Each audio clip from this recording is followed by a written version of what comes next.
Gridfall, c'est le genre de jeu où tu débarques avec l'ambition d'être le sauveur d'un monde, mais tu finis surtout par être le gars qui fait des allers-retours entre des tribus en colère, des nobles arrogants et des monstres qui auraient besoin d'une bonne crème hydratante, développée par Spider. Des types qui ont la dalle des RPG depuis des années. Gridfall te balance sur une île bourrée de mystères, d'arbres qui bougent trop, de PNJ qui n'ont visiblement jamais entendu parler du concept de brossage dentaire. Peach, tu incarnes De Sardet, un diplomate noble, avec plus de panache que le capitaine Haddock sous stéroïdes. Ton objectif, trouve un remède à une maladie mortelle appelée la Malichor. Tout en te frayant un chemin à travers des intrigues politiques si complexes qu'elles font passer Game of Thrones pour un épisode de Dora. Et pour ça, tu vas devoir jouer au cow-boy, aux politiciens et au gourou de la tribu locale. Gridfall te promet un gameplay dynamique, et pour une fois, ce n'est pas que du blabla marketing. Le système de combat est comme un enfant illégitime entre un RPG classique et un jeu d'action. Tu esquives, tu tires, tu lances des sorts, c'est très fluide, et parfois tu spammes un bouton d'attaque en espérant que l'ennemi aille voir ailleurs. Stratégie de mise, surtout quand tu réalises que les monstres te défoncent en 2 coups si tu oublies de lever ta garde.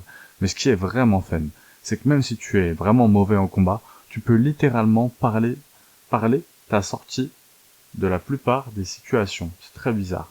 Dans Gridfall, ton pouvoir le plus cheaté, ce n'est pas ta lame ou ta magie, c'est la tchatche légendaire. T'as une voix qui peut faire plier des chefs de guerre, convaincre des prêtres fanatiques, et peut-être même draguer des arbres géants si tu joues bien tes cartes.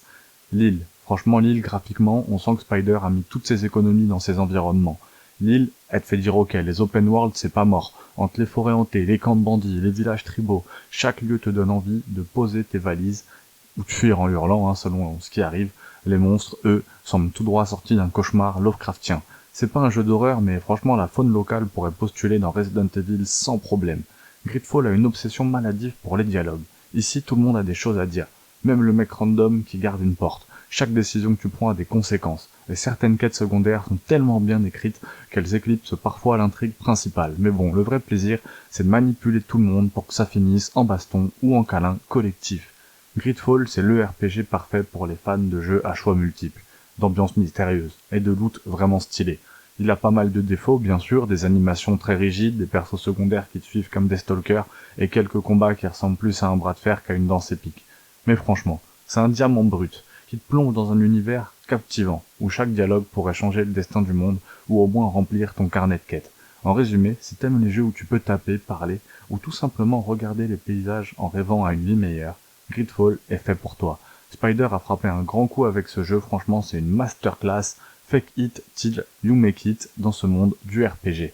Prends ton bicorne, prépare-toi à embarquer pour l'aventure de ta vie. On a plongé dans le monde fascinant de Gridfall, un RPG unique, où politique, diplomatie et combat épique se croisent sur une île mystérieuse, pleine de créatures étranges et de secrets enfouis.